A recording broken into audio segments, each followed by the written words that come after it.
दोस्तों, भगवान गौतम बुद्ध ने कहा है कि अगर मकान की नींव कमजोर है तो क्या मकान टिक सकता है? नहीं, वह कभी भी गिर सकता है। अगर हमें अपने मकान को सुरक्षित रखना है तो पहले हमें उसकी नींव को मजबूत करना होगा, क्योंकि जब तक उसकी नींव कमजोर रहेगी तब तक वह मकान टिक नहीं पाएगा। इसी तरह हमारा शरीर है।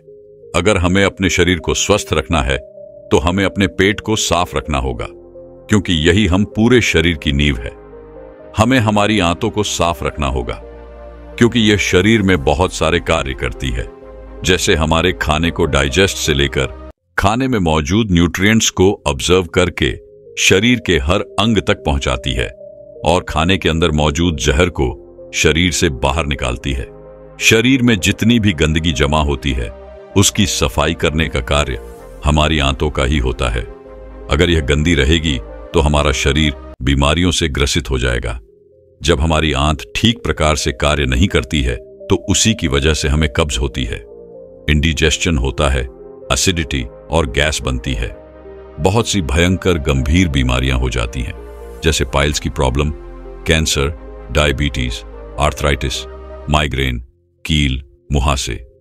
चेहरे पर झुर्रियां जितनी भी बीमारियां होती हैं वह सभी बीमारियां हमारी आंतों में जमी गंदगी की वजह से होती हैं। तो आज इस वीडियो में हम जानेंगे कि किस तरह से हम अपनी आंतों में जमी गंदगी को एक दिन में साफ कर सकते हैं, जिससे हमें कभी कोई बीमारी नहीं होगी। आज इस कहानी में आपको ऐसे नियम बताए जाएंगे जिनको अपनाकर आप अपने पेट की पूरी तरह सफाई कर सकते हैं। और अगर आप इन नियमों को अपने जीवन का हिस्सा बना लेते हैं तो आपको भविष्य में कभी कोई बीमारी नहीं होगी। एक गुरु जो आयुर्वेद के बहुत बड़े ज्ञाता थे, वह अपना एक छोटा सा आश्रम बनाकर नदी के किनारे रहा करते थे। उनकी चर्चा नगर नगर फैली हुई थी। इसीलिए एक युवक उनसे आकर बोलता है, गुरुदेव, मैंने आपके बारे में बहुत सुना है। आपके पास सभी समस्याओं का समाधान है। कृपया करके मेरी भी समस्या का समाधान कीजिए। युवक की बात सुनकर वह गुरु उस युवक से कहता है, तुम्हें क्या समस्या है बेटा? तब वह युवक उनसे कहता है, गुरुदेव, मेरे शरीर में अनेक बीमारियों ने घर बना लिया है। मैंने बहुत सारे वेदों के पास जाकर उपचार करवाया है। मैंने अपना बहुत सा धन खर्च किया है, लेकिन अभी तक मुझे राहत नहीं मिली है। कृपया करके मुझे कोई ऐसा मार्ग बताइए जिससे मैं बिल्कुल स्वस्थ हो जाऊं और मेरे ज्यादा पैसे भी खर्च ना हो।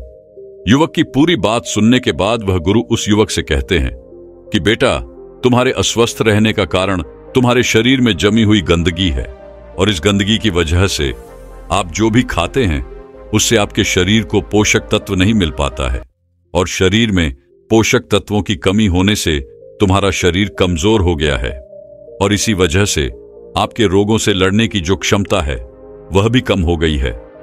फिर इससे आपका जो शरीर है उसमें बीमारियां घर बना लेती हैं। हमारे शरीर में सर्वप्रथम गंदगी 3 जगह पर जमा होती है। पहली आहार नाल में, दूसरी पेट में और तीसरी आंतों में। इन तीनों जगह यदि गंदगी ज्यादा समय तक बनी रहती है तो यह हमारे शरीर में फैलेगी और यह फिर किडनी में, फेफड़ों में और हृदय के आसपास भी जमने लगेगी। अतः खून को गंदा कर देगी, और खून के गंदा होते ही आपके शरीर में विभिन्न प्रकार की बीमारियां हो जाती हैं।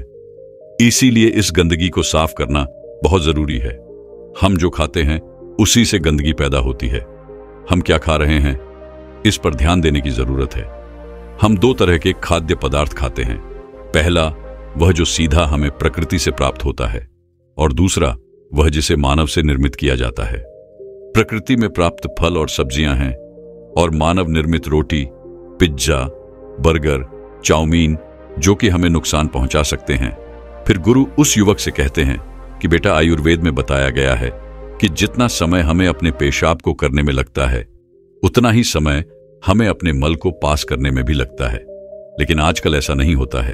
आजकल जब हम शौचालय में जाते हैं तो लगभग 20 से 25 मिनट लगा देते हैं। उसके बाद भी हमारा पेट जो है वह ठीक तरह से साफ नहीं हो पाता है।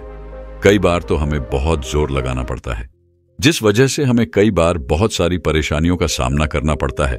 और इसका कारण है कि आपकी आंतों के अंदर बहुत ज्यादा गंदगी जमा हो चुकी है। आंतों के अंदर बहुत सारे टॉक्सिन जमा हो चुके हैं, और ये टॉक्सिन हमारे अंदर आंतों को ही कमजोर नहीं बना रहे हैं, बल्कि शरीर में और भी बहुत सारी बीमारियां पैदा कर रहे हैं। और इसी वजह से आपको कॉन्स्टिपेशन की शिकायत रहती है। आपका पेट अच्छी तरीके से साफ नहीं रह पाता है। तो इसके लिए आपको इस दिनचर्या को अपनाना होगा। अगर आप इस दिनचर्या का 7 दिन तक प्रयोग कर लेते हैं तो आपके शरीर के अंदर जितनी भी पुराने से पुरानी गंदगी जमा हो चुकी है वह पूरी की पूरी साफ हो जाएगी। और यह दिनचर्या हमारे आयुर्वेद में बताई गई है और इस दिनचर्या को सभी बड़े बड़े आर्षि महर्षि अपनाते थे। स्वयं गौतम बुद्ध भी इस दिनचर्या का अनुसरण किया करते थे। महर्षि वाग्भट भी इन नियमों को बहुत महत्वपूर्ण बताते हैं और जो भी नियमों का पालन करता है उसे जीवन भर कभी कोई बीमारी नहीं होती है। फिर गुरु उस युवक से कहते हैं कि बेटा, अब हम जानते हैं कि आयुर्वेद में वह कौन सी दिनचर्या बताई गई है जिसे हमें अपने जीवन में अपनाना चाहिए। फिर गुरु उस युवक से कहते हैं कि बेटा, इस दिनचर्या में बताया गया है कि सबसे पहले हमें इसकी शुरुआत सुबह से करनी है। जब आप सुबह उठते हैं तो आप सबसे पहले 1 गिलास पानी लीजिए। पानी को थोड़ा गुनगुना कीजिए, बहुत ज्यादा गर्म नहीं करना है। फिर उस पानी के अंदर आधा नींबू का रस निचोड़ दीजिए। सुबह सुबह खाली पेट 1 गिलास गुनगुना पानी आपको पीना है। सुबह खाली पेट नींबू पानी पीने से आपका जो डाइजेशन सिस्टम है वह सक्रिय हो जाता है। उसमें गैस्ट्रिक जूस अच्छी तरीके से रिलीज होते हैं और आपके शरीर के अंदर जितने भी टॉक्सिन्स होते हैं वह बाहर आने लगते हैं। इस वजह से आपकी पाचन क्रिया जो है वह सारे दिन बहुत बढ़िया रहती है। आपका शरीर हल्का हल्का महसूस होता है। जो भी आप खाते हैं वह आपको अच्छी तरीके से हजम हो जाता है। दरअसल नींबू में विटामिन सी होता है। यह मेटाबॉलिज्म को बढ़ाता है और शरीर में जमा गंदगी को मल के साथ बाहर निकालने में मदद करता है। इस नींबू पानी को पीने के बाद आपको आधे घंटे और कुछ भी खाना पीना नहीं है और इस आधे घंटे के दौरान आप घूम सकते हैं, योग कर सकते हैं या कोई एक्सरसाइज कर सकते हैं। आधा घंटे के बाद आपको एलोवेरा का जूस पीना है। अगर आपके घर पर एलोवेरा का पौधा नहीं है तो आप एलोवेरा का पौधा अवश्य लगाएं क्योंकि यह आपके लिए बहुत ही जरूरी है। लेकिन अगर आपके घर में एलोवेरा का पौधा नहीं है तो कहीं से एलोवेरा की फ्रेश पत्तियां तोड़ कर लाइए और उस एलोवेरा की एक पत्ती को लीजिए और उसे बीच से कट करके उसका जेल निकाल लीजिए। इसके बाद 1 गिलास में उस जेल को डाल लीजिए और उसका सेवन कीजिए। एलोवेरा का जेल खाने से आपके शरीर के अंदर जितने भी जर होते हैं वह खत्म होना शुरू हो जाते हैं क्योंकि एलोवेरा पोषक तत्वों से भरपूर होता है जो कहीं स्वास्थ्य परेशानियों को दूर करने में मददगार साबित होता है। इसमें विटामिन ए, विटामिन सी और विटामिन ई के साथ साथ कैल्शियम, पोटेशियम और मैग्नीशियम जैसे जरूरी पोषक तत्व पाए जाते हैं। यह एंटीऑक्सीडेंट से भरपूर होता है जो फ्री रेडिकल से लड़ने में आपकी मदद करता है। दरअसल फ्री रेडिकल्स शरीर के सेल्स को नुकसान पहुंचाने का काम करते हैं। एलोवेरा में एंजाइम होते हैं जो भोजन को तोड़ने और पोषक तत्वों के ओम रिजर्वेशन में सुधार करने में मदद करते हैं। एलोवेरा ह्यूमन सिस्टम को बढ़ाता है। एलोवेरा में जो कॉम्प्लेक्शन शुगर होता है इनमें ह्यूमन सिस्टम को बूस्ट करने वाले गुण होते हैं जो व्हाइट ब्लड सेल्स के उत्पादन को बढ़ावा देने में मदद करते हैं जो इन्फेक्शन और बीमारियों से लड़ने के लिए बहुत जरूरी है। एलोवेरा का जेल लेने के बाद आपको आधे घंटे तक कुछ भी खाना पना नहीं है और आप उस आधे घंटे में कुछ और कर सकते हैं। जैसे आप नहा सकते हैं, फ्रेश हो सकते हैं। नहा धोकर फ्रेश होने के बाद आपको कोई नाश्ता करना है। नाश्ते में आपको ताजा फल खाने हैं जो आपको सीधे मां प्रकृति से प्राप्त होते हैं। आपको एक बड़ी सी कटोरी लेनी है और उसके अंदर ताजा ताजा फल काट लेने हैं और एक कटोरी पूरी भरकर आपको फलों का सेवन करना है। एक कटोरी फल के साथ आपको एक कटोरी दलिया का भी इस्तेमाल करना है। सुबह सुबह जब हम ताजा फल खाते हैं तो इससे हमारे शरीर को बहुत ही अच्छा न्यूट्रिएंट्स मिलता है। विटामिन मिलते हैं, मिनरल्स मिलते हैं, बहुत सारे न्यूट्रिएंट्स मिलते हैं जो कि हमारे शरीर को ऊर्जा प्रदान करते हैं। और फलों के अंदर बहुत ही ज्यादा फाइबर होता है और उस फाइबर का बहुत ज्यादा फाइबर हमारे शरीर को होता है जिससे हमारी आंतों को साफ करने में बहुत ज्यादा मदद मिलती है। लेकिन आपको एक बात का ध्यान रखना है, आपको नाश्ते में कभी भी चाय या कॉफी का सेवन नहीं करना है क्योंकि बहुत सारे ऐसे लोग हैं जो अक्सर नाश्ते में सुबह चाय या कॉफी ना लें तो उनको सर दर्द होने नहीं लगता है चाय पिए बिना, तो वह फ्रेश भी नहीं हो पाते हैं। बहुत सारे लोग ऐसे भी हैं जो सुबह बिस्तर में से उठने के बाद पानी भी नहीं पीते हैं और सीधा चाय पीते हैं। यह उनके स्वास्थ्य के लिए बहुत हानिकारक है। सभी चाय के आदी हो चुके हैं, लेकिन आपको चाय और कॉफी का सेवन नहीं करना है।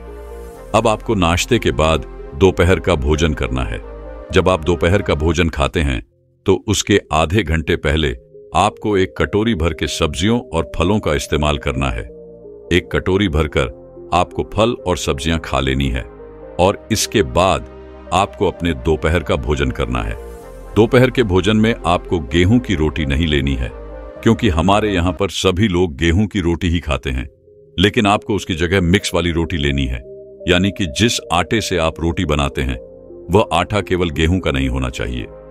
उस आटा में थोड़ा सा आटा आप चने का मिला दीजिए, थोड़ा सा आटा आप जौ का मिला दीजिए, थोड़ा सा आटा रागी का और थोड़ा सा आटा आप बाजरे का मिला दीजिए। इस तरह से इन सारे आटों को इकट्ठा करके रोटी बनाइए और इस रोटी का इस्तेमाल आप कीजिए। मिक्सर आटे की रोटी आपको बहुत ही ज्यादा फायदा करती है, क्योंकि यह रोटी आपके आंतों के अंदर जाकर चिपकती नहीं है, बल्कि यह आपकी आंतों को साफ करने का काम करती है। क्योंकि जितनी भी चीज हम आटे के अंदर मिलाते हैं वह हमारे शरीर को डिटॉक्स करती है, क्योंकि इनके अंदर कैलोरी कम होती है और फाइबर ज्यादा होता है। इसीलिए हमारे शरीर को फायदा भी ज्यादा होता है। और जो आप गेहूं की साधारण रोटी खाते हैं वह आपकी आंतों के अंदर जाकर चिपक जाती है और अच्छे से हजम नहीं होती है। इसीलिए आपको मिक्सर रोटी लेनी है और उसके साथ आपको कोई भी एक साधारण सब्जी लेनी है और एक कटोरी दाल लेनी है और थोड़े से चावल का भी आपको इस्तेमाल कर लेना है। ये आपके दोपहर का भोजन है और यह सारी चीजें आपको भर भर के न्यूट्रिएंट्स देती हैं। इससे आपको कोई नुकसान भी नहीं होता है। इसके बाद आपको शाम ढलने से पहले जो भी फल और जो भी सब्जियां आपको पसंद है और एक कटोरी भरकर काटकर उसको खा लेना है। फिर सूरज ढलने से पहले आपको भोजन कर लेना है। रात के खाने के अंदर आपको बहुत ज्यादा खाना नहीं खाना है, आपको बहुत ही हल्का खाना खाना है। जितना आप कम खाओगे उतना ही अच्छा आपके लिए रहेगा। अगर आप 4 रोटी खाते हैं तो आप 2 ही रोटी खाइए, और अगर आप 2 रोटी खाते हैं तो आप 1 ही रोटी खाइए, यानी आपको अपने भोजन को आधा कर देना है। जब आप रात को भोजन हल्का करेंगे और कम लेंगे और सूरज ढलने से पहले ही यानी 7 से 8 बजे अपना भोजन कर लेंगे तो आपके शरीर को बहुत सारा समय मिल जाएगा, आपके पेट को बहुत सारा समय मिल जाएगा, जिससे कि वह खुद को अच्छे से साफ कर सकें। आपकी आंतों को समय मिल जाएगा अपने आप को साफ करने का, और जो आपके शरीर के अंदर प्राण शक्ति है वह भी सक्रिय हो जाएगी और हीलिंग का काम करना शुरू कर देगी। आपके शरीर के अंदर जितनी भी टूट फूट होती है, जितनी भी चीजें खराब होती हैं, उन सबको आपकी प्राण शक्ति ठीक कर देती है। लेकिन अगर आप अपना भोजन पेट भर कर लेते हैं तो आपकी प्राण शक्ति पूरी रात भोजन को पचाने में ही लगी रहती है और आपके शरीर में टूट फूट की मरम्मत नहीं कर पाती है। इसीलिए हमेशा इस बात का ध्यान रखो कि जब भी आप सोने जाएं तो आपका पेट पूरी तरह खाली होना चाहिए, ताकि आपकी प्राण शक्ति आपके शरीर की मरम्मत करने में लग जाए, न कि आपके खाने को पचाने में। इसके बाद आपको रात को सोते समय एक चीज और खानी है, क्योंकि ऐसे बहुत सारे लोग हैं जो ये कहते हैं कि अगर हम दिन ढलते ही यानी कि शाम को 6 से 7 बजे के बीच खाना खा लेंगे तो हमें सोते समय भूख लगने लगती है, क्योंकि हम रात्रि को 10 बजे तक जागते हैं। तो हमें रात को सोने से पहले आधा ग्लास दूध लेना है, उसमें 1 चम्मच या फिर 2 चम्मच ईसबगोल की भूसी डालनी है। फिर उसको दूध में अच्छी तरीके से मिला लेना है। अगर आपको मीठा दूध पसंद है तो आप उसमें थोड़ी सी मिश्री डाल लीजिए। इसे अच्छी तरीके से मिला लीजिए और इसे 5 मिनट के लिए छोड़ दीजिए, जिससे यह ईसबगोल की जो भूसी है वह फूल जाएगी। उसके अंदर जो फाइबर होते हैं वह अच्छे तरीके से मिल जाएंगे और ये एक खीर जैसे बन जाएगी। और इस खीर को आपको सोते समय इस्तेमाल करना है। यह आपके पेट को भी भर देगी, जिससे आपको भूख भी नहीं लगेगी और इससे आपको अनेक फायदे भी होंगे। ईसबगोल के अंदर बहुत ही बढ़िया वाला फाइबर होता है, जिससे जब आप फ्रेश होने जाते हैं तो आपका पेट अच्छे से साफ हो जाता है। इसके साथ साथ ईसबगोल आपके कोलेस्ट्रॉल को भी कम करता है और आपके ब्लड शुगर को भी नियंत्रण में रखता है और आपके शरीर के अंदर जो एक्स्ट्रा फैट होता है उसको भी कम करता है, और इससे रात को आपको भूख भी नहीं लगती है। ये सब गोल के अंदर कैलोरीन के बराबर होती है। इसलिए अगर रात को सोते समय आप इसका इस्तेमाल करते हैं तो इससे आपको कोई भी दिक्कत नहीं होती है। कोई नुकसान नहीं होता है। इसके बाद बुद्ध कहते हैं कि अगर आप यह नियम अपनाते हैं तो 7 से 10 दिन के अंदर अंदर आपके शरीर की सारी गंदगी जो है वह साफ हो जाती है और जितनी भी आपको अलग अलग तरह की बीमारियां होती हैं वह कभी नहीं होगी। आपको कभी भी पेट से संबंधित कोई भी रोग नहीं होगा। आपका पाचन तंत्र जो है वह मजबूत होगा। खाया पिया आपको हजम होगा। गैस और एसिडिटी की शिकायत आपको कभी नहीं होगी और आपको जो कब्ज है वह भी आपकी बिल्कुल खत्म हो जाएगी। दोस्तों, सुंदर, स्वस्थ और जवान रहना कौन नहीं चाहता। सब यही चाहते हैं कि वह सुंदर दिखाई दे, जवान दिखाई दे और कभी भी बीमार ना पड़े। लेकिन आजकल इतना तनाव, इतना डिप्रेशन जीवन में चल रहा है कि 25 वर्ष के युवा भी 50 वर्ष के नजर आते हैं। तो सोचो, जो 50 वर्ष के हैं उनका क्या हाल हो रहा होगा। दोस्तों, आज मैं आपको ऐसे 6 फलों के बारे में बताऊंगा जो आपको वृद्धावस्था में भी जवान बनाए रखेंगे और स्वस्थ रखेंगे। मां प्रकृति ने हमें ऐसी चीजें उपलब्ध करवाई हैं जिनका सेवन करने से हमें कोई परेशानी हो ही नहीं सकती, लेकिन अक्सर हम लोग उन चीजों का सेवन ही नहीं करते हैं। स्वस्थ रहने के लिए, जवान दिखाई देने के लिए दवाइयों का इस्तेमाल करते हैं, बाजार में मिलने वाले महंगे महंगे प्रोडक्ट्स का इस्तेमाल करते हैं। लेकिन मैं आपको बता दूं कि ये आपको जवान और स्वस्थ रखने की जगह आपके शरीर में कहीं बीमारियां उत्पन्न कर देंगे। इसीलिए अगर आपको जवान रहना है, आपको बीमारियों से दूर रहना है, तो इस वीडियो को अंत तक अवश्य देखना और अपने परिवारजनों के साथ इस जानकारी को साझा जरूर करना। तो आइए शुरू करते हैं। एक बार एक गुरु जो कि आयुर्वेद के बहुत बड़े ज्ञाता थे, वो एक मार्ग से अपनी कुटिया की तरफ जा रहे थे। तो रास्ते में एक गांव आता है। वो गुरु बहुत ही दूर से लंबी यात्रा कर रहे थे, तो उन्होंने सोचा कि थोड़ी देर यहां पर विश्राम किया जाए। उन गुरु के साथ उनके गुस्से से भी थे। जैसे ही वो गुरु एक वर्ग के नीचे विश्राम करने लगे तो उन्हें देखकर वहां पर कहीं लोगों की भीड़ जमा हो गई। सभी ने उन गुरु को प्रणाम किया और उनसे कहा कि आप तो बहुत ही बड़े आत्मज्ञानी हैं। हमने आपके बारे में चर्चाएं सुनी हैं। कृपया आप हमें थोड़ा सा ज्ञान प्रदान करें। उन सभी लोगों की बात सुनकर गुरु मुस्कुराए और बोले कि बताओ, आप लोगों को क्या समस्या है। तब उस सभा में से एक बुजुर्ग व्यक्ति उठा और बोला, महाराज, अभी मेरी उम्र 40 साल है, लेकिन मैं कोई भी कार्य नहीं कर पाता हूं। मुझे बहुत थकान होने लगती है। मेरे पैरों ने जवाब दे दिया है। मैं थोड़ी सी दूर भी पैदल नहीं चल पाता हूं। मेरे शरीर में बहुत सारी बीमारियों ने घर कर लिया है। कृपया मुझे मेरी इस समीक्षा का समाधान बताइए। मैं अपना इलाज बहुत जगहों पर करवा चुका हूं, लेकिन अभी तक मेरे स्वास्थ्य में कोई सुधार नहीं आया है। अभी मेरा जीवन बहुत लंबा है। अगर मैं ऐसी अवस्था में रहूंगा तो मैं तो बहुत ही जल्दी मृत्यु को प्राप्त हो जाऊंगा। इतने में ही एक 25 वर्ष का युवा खड़ा होता है, लेकिन दिखने में वो 50 वर्ष का नजर आ रहा था। उसने भी गुरु को प्रणाम किया और कहा कि महाराज, मैं अभी 25 वर्ष का ही हूं, लेकिन अपनी उम्र से अधिक दिखाई पड़ता हूं। मेरे चेहरे पर झुर्रियों पर गई है। मेरे शरीर में ऊर्जा बिल्कुल खत्म हो चुकी है। मैं थोड़ा सा काम करने पर बहुत ही ज्यादा थक जाता हूं। मुझे बहुत आलस आता है। किसी भी काम में मेरा मन नहीं लगता है और मैं हमेशा ही थकाता का महसूस करता हूं। कृपया आप हमें कोई ऐसा आसान सा उपाय बताइए जिससे हमारे पैसे भी खर्च ना हो और हमारा स्वास्थ्य भी बिल्कुल ठीक हो जाए। सभा में मौजूद सभी लोगों की समस्याएं सुनकर गुरु मुस्कुराए और बोले, आप सभी की समस्याओं का समाधान मेरे पास है। इसमें आपके ज्यादा पैसे भी खर्च नहीं होंगे और ये चीजें आपको नुकसान भी नहीं करेगी। गुरु की बात सुनकर वहां पर मौजूद सभी लोग खुश हो जाते हैं और गुरु से पूछते हैं, तो कृपया आप हमें विस्तार से बताइए।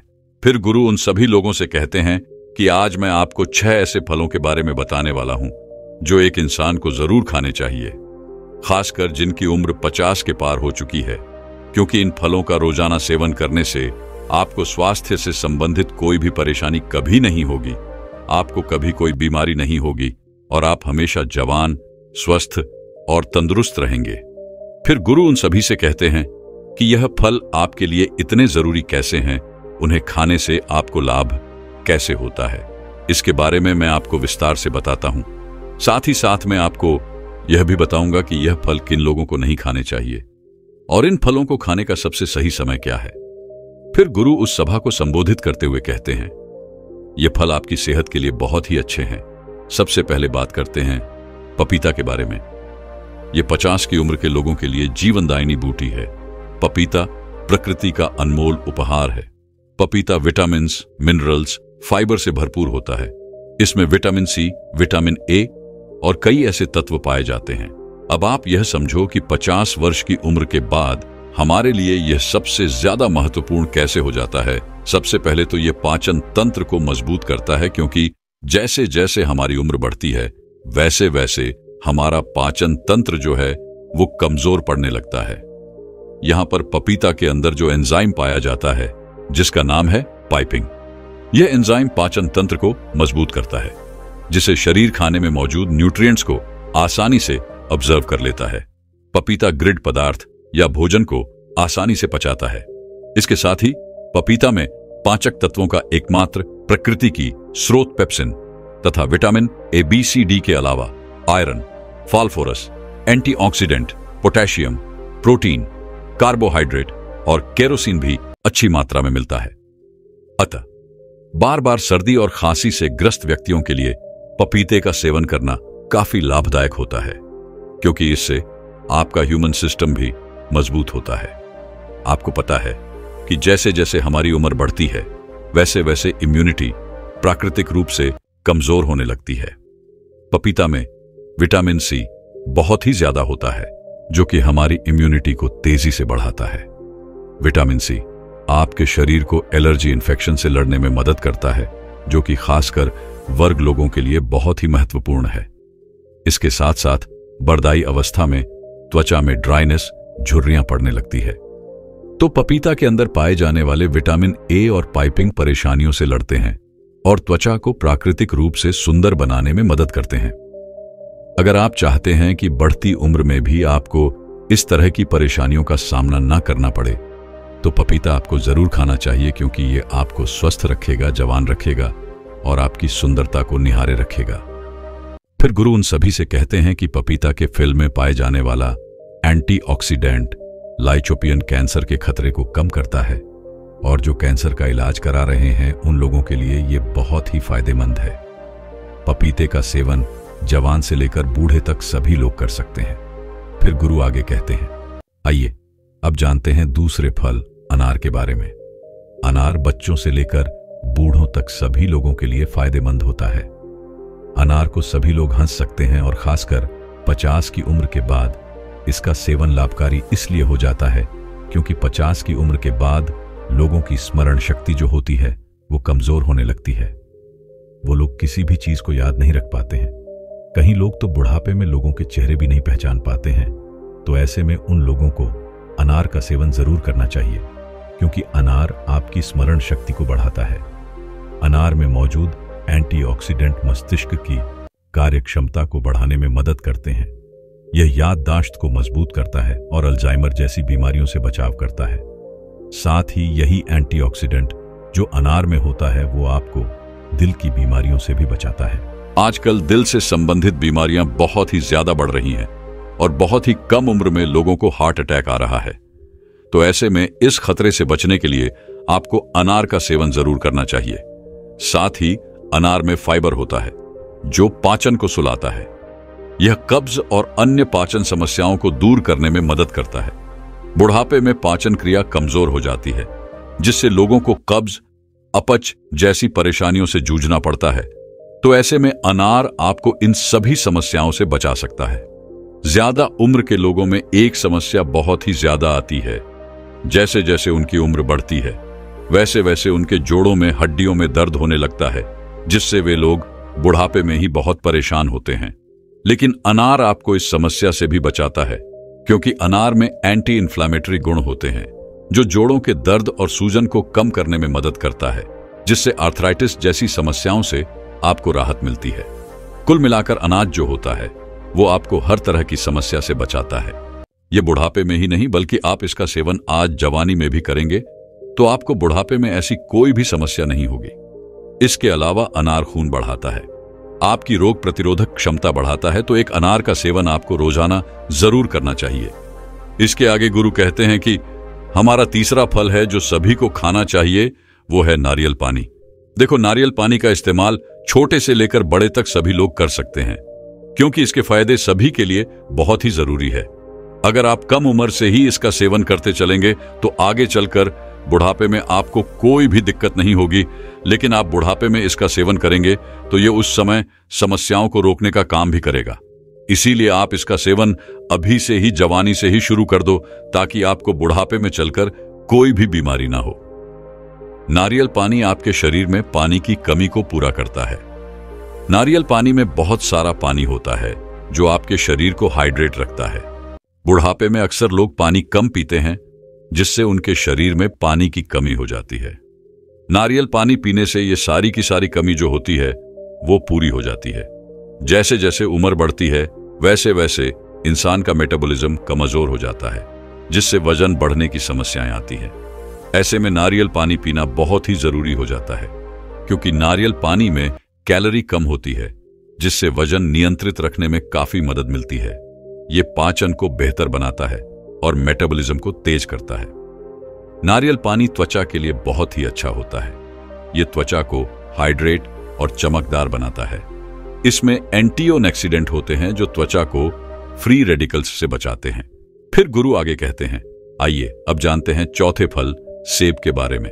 सेब आपकी सभी बीमारियों की दवा है। अगर आप रोज एक सेब खाते हैं तो आपको कभी भी डॉक्टर के पास जाने की जरूरत नहीं पड़ेगी। 50 की उम्र के बाद वाले लोगों के लिए यह इतना महत्वपूर्ण है क्योंकि सेब में फाइबर, विटामिन, न्यूट्रिएंट्स होते हैं जो आपके पूरे स्वास्थ्य को ठीक रखते हैं। सेब खाने से आपकी हार्ट हेल्थ बहुत ही अच्छी रहती है, क्योंकि इसके अंदर जो सेलेबल फाइबर होता है या आपके कोलेस्ट्रॉल को संतुलन करने में आपकी मदद करता है, क्योंकि हाई कोलेस्ट्रॉल हार्ट डिजीज का एक बहुत ही बड़ा फैक्टर होता है, जिससे बढ़ती उम्र में इसका खतरा बना ही रहता है। तो रोजाना अगर आप एक सेब खा लेते हैं तो इससे आपकी हार्ट हेल्थ स्वस्थ रहती है। इसके अलावा सेब आपके वजन को संतुलित करता है। दोस्तों, जैसे जैसे आपकी उम्र बढ़ती है वैसे वैसे मेटाबॉलिज्म धीमा हो जाता है और इसी वजह से वजन को संतुलित करना हमारे लिए बहुत ही मुश्किल होता है। लेकिन सेब एक लो कैलोरी फल होता है और इसमें फाइबर अच्छी मात्रा में पाया जाता है। जब आप सेब खाते हैं तो आप दिन भर ऊर्जावान महसूस करते हैं। इसमें कैलोरी ना के बराबर होती है, जिसकी वजह से आपको वजन को संतुलित करने में मदद मिलती है। इसके अलावा ब्लड शुगर को भी यह संतुलित करता है। सेब आपकी बहुत ही मदद करता है। सेब में मौजूद फाइबर यह आपके शुगर के लेवल को संतुलित रखता है। फाइबर का एक बहुत ही अच्छा स्रोत है, साथ ही साथ यह जल्दी डाइजेस्ट हो जाता है। सेब आपकी कब्ज की बीमारी से भी छुटकारा दिलाता है और पाचन को दुरुस्त रखता है। सेब पोषक तत्वों से भरपूर और विटामिन सी से भरपूर होता है, जो शरीर को फ्री रेडिकल से लड़ने में काफी मदद करता है। शरीर की पुराने से पुरानी बीमारी को यह ठीक कर सकता है। सेब में विटामिन डी भी होता है, जो आपकी हड्डियों के लिए काफी लाभदायक है। सेब खाने के बाद आपकी हड्डियां मजबूत होती जाती हैं। सेब खाने से डायबिटीज कंट्रोल में आता है। इसमें फाइबर और एंटीऑक्सीडेंट भरपूर मात्रा में होते हैं। डायबिटीज मरीजों के लिए सेब काफी ज्यादा फायदेमंद होता है। सेब स्किन और बालों के लिए भी बहुत अच्छा होता है। सेब में पाए जाने वाला विटामिन सी हेल्थी कोलेजन को शरीर में बढ़ावा देता है। इसे स्किन की इलास्टिसिटी और ओवरऑल हेल्थ के लिए काफी ज्यादा अच्छा माना जाता है। एक छोटी सी सेब के बहुत ही ज्यादा फायदे हैं। अगर आप 50 साल के हैं या फिर उससे भी ज्यादा के हैं या फिर 50 साल से कम हैं और आप चाहते हैं कि आपका बुढ़ापा अच्छे से गुजरे और आपको कभी कोई बीमारी ना हो, आप जवान और स्वस्थ नजर आएं, तो आपको एक सेब रोजाना जरूर खाने चाहिए। दोस्तों, मैं उम्मीद करता हूं कि यह कहानी सुनने से आपके जीवन में अच्छे बदलाव आए होंगे। आपको इस वीडियो से क्या सीखने मिला, ये कमेंट करके जरूर बताएं और अपने परिवार, स्विंगल दोस्त या आपके करीब इंसान के साथ यह कहानी शेयर करके उन्हें भी इस जनान से परिचित करवाए। बाकी अगर आपको यह वीडियो दिल से अच्छी लगी हो तो ही इस वीडियो को लाइक कर देना, और आपने अब तक इस चैनल को सब्सक्राइब न किया हो तो चैनल को सब्सक्राइब भी जरूर कर देना। आपका हर दिन शुभ हो और खुशियों से आपका जीवन भरा रहे। धन्यवाद। नमो बुद्धाय।